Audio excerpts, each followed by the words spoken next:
Hi, my name is Hermione, and I'm from Greece. Please like and subscribe. My dad left before I was born, but I grew up with the most amazing mom, who was a hairdresser at a really fancy salon. But when I was 10, I ran into the salon one day to show Mom my report card while she was working on a beautiful woman. Suddenly, I tripped over something and went flying straight into Mom, who ended up snipping off half the woman's hair. And she went ballistic. "You moron! What have you done? I look like a hideous boy. Oh, I'll make sure you never work in this town again." And before I knew it, Mom was fired. I was really sorry, but she wouldn't hear it. "It was an accident, darling. Don't worry. I'll find another job." But the woman wasn't kidding. Mom couldn't get a job anywhere in town as a hairdresser. And soon enough, we were too broke to even make rent. Then one day, Mom said she'd talk to her older sister and we'd be moving to another town to live with her. I'd never met this aunt before. And when we got to her house, my jaw dropped. Her mansion looked as big as the Parthenon. As a maid let us in, a plump woman dressed in expensive clothes walked into the hall. My aunt! I rushed forward to hug her, but she stopped me. "What are you doing? Don't touch me. Just do a curtsy." Who was she? The freaking wife of Zeus? Just then, a pretty girl about my age came running in, and she stomped on my foot. "You're ugly. I can't believe you're my cousin." Wow, I had to live with these people now? Of all the rooms in the mansion, Aunt gave me and my mom the dusty old attic to share. And at dinner time, I could feel her eyes on me as I helped myself to more food. She seemed to be the cheapest millionaire ever, but I promised I'd behave well and not cause Mom any trouble, which was easier said than done. My cousin Lydia was a year older than me, and I soon discovered that Aunt was obsessed with making her a model. One day, I found Lydia balancing a pile of books on her head, while her trainer screamed at her to walk straight without dropping them. The very next second, they all came crashing. "Lydia, you have no balance, no grace. How will you be a model? You, skinny girl, come try this." To my surprise, I walked across the room with the books easily. Lydia angrily tried again, and this time, she went crashing into a very expensive vase. "Mom, look what Hermione did!" "What?" Aunt came charging into the room like an angry bull, and no matter how much I protested, she wouldn't hear a word. And she actually took money from Mom to pay for it, which was her 2 months' salary. Gosh, Aunt was such a witch. Soon after, Mom got me enrolled in the same school as Lydia. On the very first day, I'd just sat down at the cafeteria, where she and her friends joined me. "We thought we'd give you company. You've clearly made no friends." "I'm fine, actually." "So, Lydia tells us you're her maid's daughter? It's so amazing that her mom is paying for your school." "What? No, she's not. My mom is..." "Ew, your mom packed you meatballs for lunch? So uncool. We only eat salads." "Well, I guess you have to watch what you're eating." Suddenly, Lydia leapt forward angrily and rubbed my lunch all over my face. "Did you just call me fat? Call me that again, and I will end you." With that, she and her friends walked away. I wanted to kick her butt so bad, but I didn't want to get into trouble. I just tried to keep my head down and focus on my studies, but Lydia and her friends would find some way to bully me. And it didn't help that I looked really bad in Lydia's oversized hand-me-downs. When Lydia's 15th birthday came around, Aunt threw her a huge birthday bash. And even though she had tons of servants, she made me slave away in the kitchen too. I finally managed to escape and snuck up to the table with a plate. Just then, Lydia came running and snatched it. "What do you think you're doing?" "Are you stupid? I'm about to eat, so give that back." "No, it's my birthday and I decide who eats, and you can't." "Oh yes, I will. What you gonna do? Go crying to Mommy, you big baby?" "What did you just call me?" "I said, you're a big baby." With that, I grabbed a chunk of cake and threw it at her face. She pounced on me and we went crashing straight into the food table. As we threw food at each other, Lydia's friends also joined in and a food fight broke out. When Aunt arrived at the scene, she started screaming like a maniac and all the kids fled, while Lydia burst into tears that her birthday was ruined. And then Aunt turned to me. You clean up this mess right now, or I'll throw you and your mother out tonight." "Do what you like, you miserable creature. I'm not cleaning." I grabbed some food, dashed to my room, and locked myself up. Oh God, what had I just done? A few hours passed and no one came to my room. I was beginning to get worried why Mom wasn't home yet, so I snuck down quietly to find her wiping the walls and floors clean. Mom, why are you doing that? I'm really sorry. I'll do it. It's okay, Hermione. I feel awful that you have to live here because I can't afford a place. I promise, someday we'll leave, but we can't just yet. You don't have to feel bad about anything. I'll be good. I'll even say sorry to Aunt. But I don't understand how you two are even related. We never got along, even as kids. She always wanted to have everything I had. Now she has so much more, and she's still a witch. We both burst out laughing as we cleaned the mess. I'd put up with anything as long as I had Mom by my side. But after the birthday, Lydia and her friends were being a lot meaner at school. One day during recess, she and her friends started hounding me in the corner. Hey, Twiggy, you're light as a stick, I'm sure. Oh, she is. Why don't you go see for yourself? Suddenly, the guy just picked me up as I kicked and screamed. Let me go! Put me down right now! But they threw me in the janitor's closet and locked it. Just then, I heard them all running off, and seconds later, the principal opened the door. He'd seen everything, and he punished the bullies by suspending them for a week. And when I got home, who was Aunt furious at? Me! It's your fault my darling was suspended. She's just a kid, and she's never been punished for anything in her life. I'm a kid too, and she got punished for bullying me. Well, if she's getting punished, you will too. You'll serve all the guests at my party tomorrow, or else. I didn't want Mom to suffer again, so I kept my mouth shut. Aunt's party was full of super rich friends, and I was busy serving them when a lady caught up with me. Hi, you're really pretty. Are you interested in modeling? Before I could answer, Aunt interrupted. Her? A model? No. She's just a maid. Don't waste your time on her. But you're naturally built for a model. You're perfect. I can see you being Miss World, I tell you. Turns out the lady was the owner of a big fashion magazine, and she wanted to have me as her cover page model. What? That was supposed to be Lydia, not this stupid maid. Well, darling, I'm sorry. Lydia isn't fit for my magazine. Aunt went totally bonkers. She grabbed the woman's drink and threw it in her face. Then she started screaming at everyone. Party's over. Everyone, get out. And you're grounded. But when I told Mom later all about it, she was so excited. She insisted we'd go together to meet this woman. We went to the lady's office the very next day, and she was really happy that I showed up. She immediately signed me up for a big magazine shoot. I woke up super pumped on the day, but seconds later, I was screaming at my reflection, that witch Lydia had chopped off my hair in my sleep. I looked terrible, but Mom came to the rescue. She gave me a beautiful pixie cut, and the magazine lady absolutely loved it. And I totally nailed the shoot. Everyone thought I was a natural. Within the next 6 months, I was on lots of magazine covers and billboards, and suddenly, things at school changed too. I was no longer the skinny kid with hand-me-downs. I was the popular model kid now, with a wardrobe that fit me just right. And the best part was watching Lydia burn. A few weeks later, there was a fashion show at school, and Lydia immediately signed up for it too. On the day of the event, I decided to take a quick shower in the gym before getting ready. But as I stepped out, I saw to my horror that Lydia had gathered all my clothes, and she just grinned at me and she walked out. Oh my God, what was I gonna do without any clothes? I looked around and the only thing I saw were the curtains. I quickly pulled them down and made them into a dress with safety pins, and it didn't look half bad. Lydia looked shocked when I walked down the ramp in my curtain dress and blew her a kiss. When I was announced as the winner, she went insane.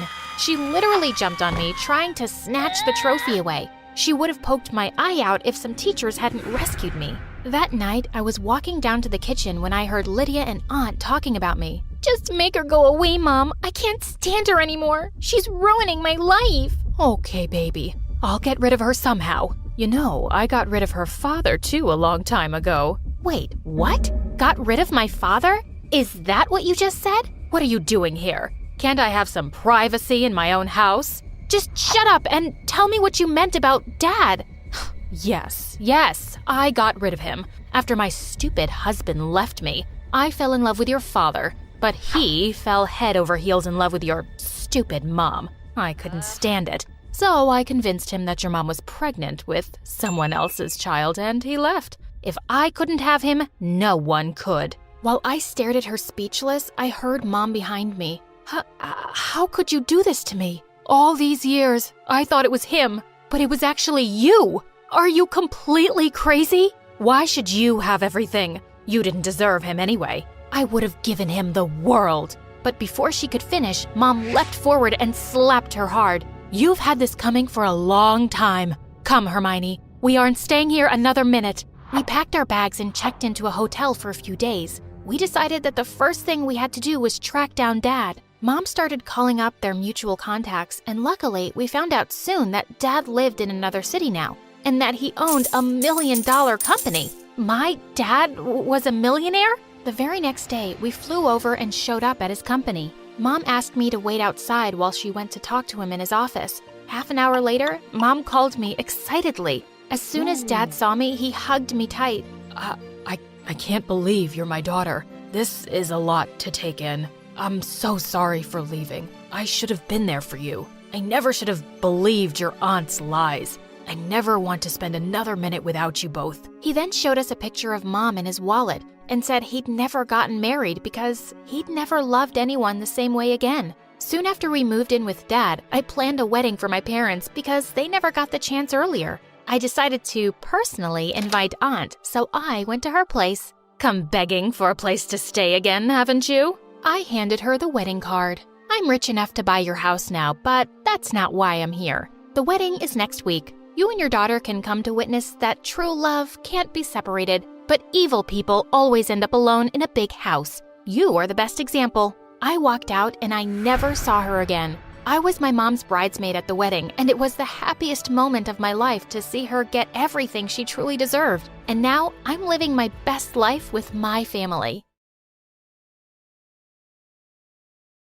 I always thought I had a normal life, a good life. I had amazing friends and lived in an awesome house with a pool. I always thought that I lived with the greatest parents in the world, but apparently they were hiding some pretty dark secrets. By dark secrets, I wish I was talking about hidden siblings or credit card debts. In reality, my loving parents were actually my kidnappers, who hid me away from my real mom for years. It's a little more complicated than that, though. Before I start, don't forget to like this video and subscribe to our channel. Otherwise, your favorite celebrity will be kidnapped. Maybe if someone subscribed to this channel a little sooner, I wouldn't be in this mess. I don't remember too much from when I was really young, except that we moved around a lot. My first memories started when I was around 3 or 4, and I just remember moving to a new house every few months. Our moves were always sudden, and sometimes I would have to leave right in the middle of something. I always thought it was perfectly normal, but in retrospect, it was all a little weird. I remember this one time in particular very vividly. I was going to a birthday party of my friend from the park. I can't even remember her name, but I can remember that it was the first birthday party I was ever attending. There was cake and balloons, and they even hired a face painter.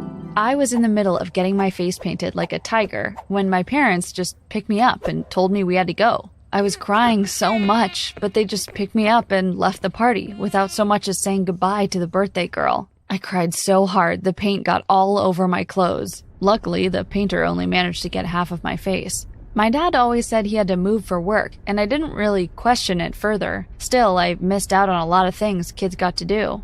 I didn't go to school for a really long time, and I never really made any friends in my childhood. I got so used to moving every few months that I didn't even unpack my room. I wasn't bitter about it, though. If my parents said we had to move for work, I just believed them. As I got older, these random moves got much less frequent. After we managed to stay in the same place for a whole year, my parents decided to buy a house. It was my dream come true. It was huge. 4-bedroom, a pool, a trampoline, and it was in a neighborhood full of kids my age. I was just about to start middle school when we got to the house, so it was the perfect time for me to really make some friends.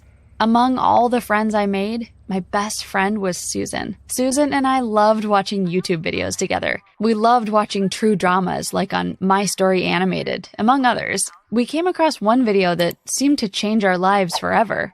Our favorite channel had posted a video about a girl who went missing over 10 years ago. One day, a 2-year-old had been playing out in the garden when she just completely vanished. The story was so eerie and a little sad. A woman had just lost her husband in an accident. Her daughter was all she had, and then she vanished from her life without a trace when she was playing in her own backyard. Officers made this a cold case years ago, but the mom was still looking. She made billboards and traveled around, never giving up hope.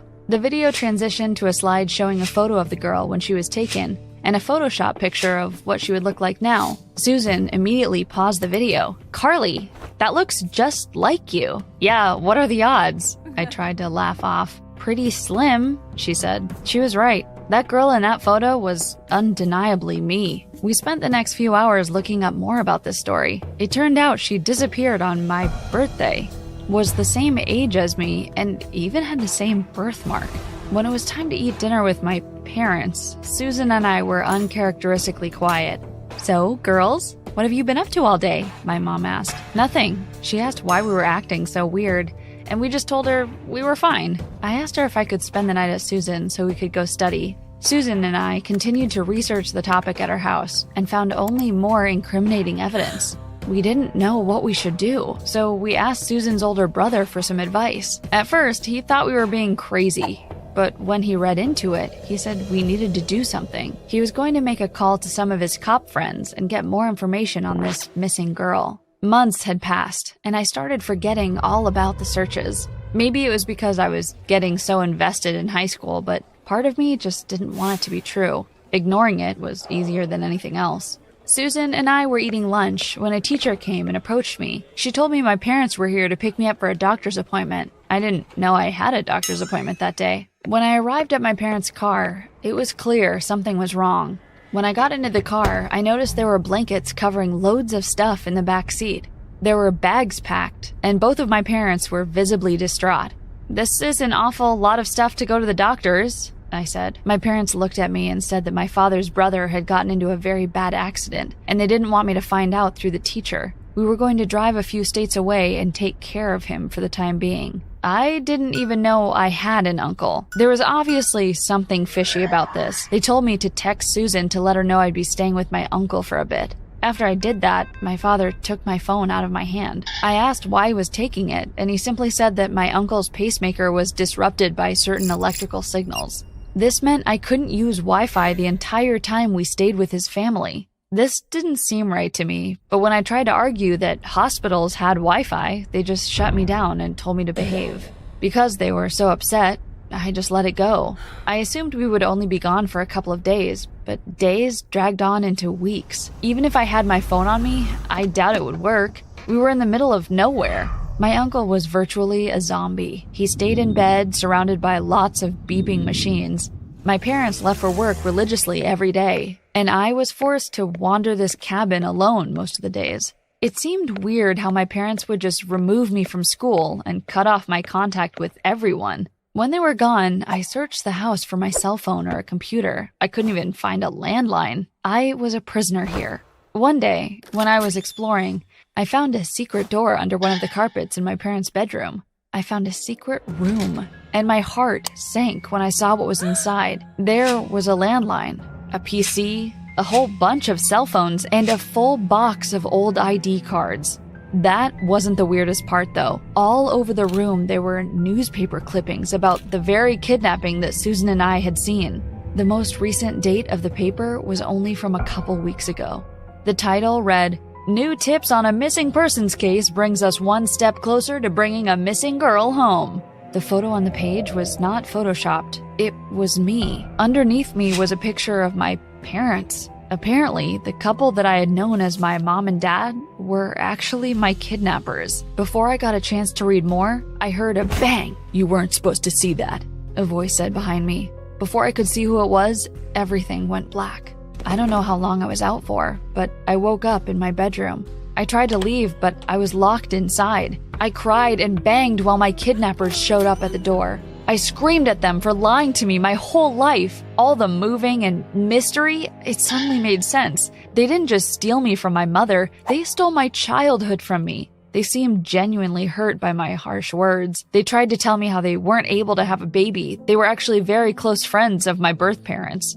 Right before my birth father had his accident, he told them that he was afraid of my birth mother. He claimed that she had been acting very suspicious and he feared for his life. She was very mentally ill and he didn't think it was safe for me to stay with her. The day where he was supposedly going to give her divorce papers and take me away, he mysteriously had an accident. "We didn't have any other choice," the woman I thought was my mother said. "We promised your birth father that we would protect you at any costs." She was a very dangerous woman who had a lot of connections with law enforcement. Her whole family was made up of cops. They would never go against her. My parents feared a court case may push her to hurt me, so they kidnapped me and gave up their lives to try to give me the closest thing to a childhood I could have. They promised to be more open with me, but some things they kept from me to keep me safe. Now, it all made so much sense. I started to cry and promised to do as they said so we could keep our little family together. After a few months, I got used to our quiet life together. I cut my hair and used a new name, but I still tried to preserve parts of the old me. Even though my parents specifically asked me not to talk to Susan, I followed her very popular Instagram and YouTube channels. She had so many followers and her content was amazing. One day, I reached out to her. I used a pen name, but I couldn't just not talk to my best friend. To her, I was just a stranger, telling her how awesome her latest video was. At first, I thought Susan was going to ignore me, but eventually we started talking like the good old days. After a while, I got comfortable and let my guard down. I forgot that I wasn't supposed to be talking to her. In her latest post about a soda drinking challenge, I asked if she remembered the time I spilled grape soda all over my white dress in the cafeteria. Immediately, she wrote back, "OMG, I knew it was you! Where are you? It's been years! I can get the cops to you!" I panicked, realizing my mistake. I was so sad to lose Susan a second time, but I deleted all of my social media accounts. I didn't bring it up to my parents, fearing that I would lose my internet privileges again. That was not the smartest decision. A few days later, cops were banging on my cabin door.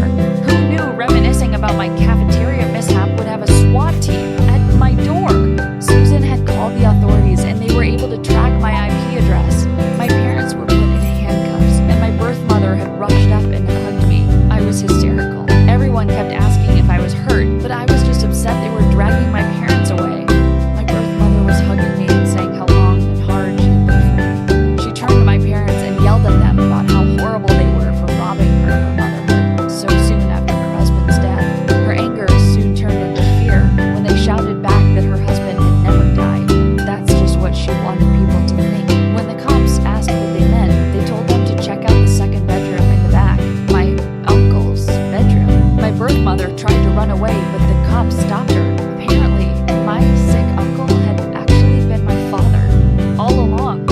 After he asked my birth mother for divorce papers, she staged his death. But my kidnappers had actually saved him and had hired people to care for him for years. They decided on the last move that we should all move in to take care of him and that they would explain everything about my past when I was old enough. "Your father was a great man, our best friend," they said. Despite whether or not they did the right thing, my parents were arrested for kidnapping on the spot. Because of the discovery of my birth father, who was reported dead, my birth mother was brought in for questioning and later charged with attempted murder. When the cops asked if I had anywhere I could go, I decided to give Susan a call. She was so happy to see me. So much had changed, but we were able to go back to our friendship as though it was normal. We are currently working on an indie documentary about my life and are both in film school together. I still visit my parents in prison from time to time, and my birth father in the hospital, but he's not getting any better. I've seen my birth mother a couple of times since everything happened, but I don't know if I'll ever be able to have a relationship with her.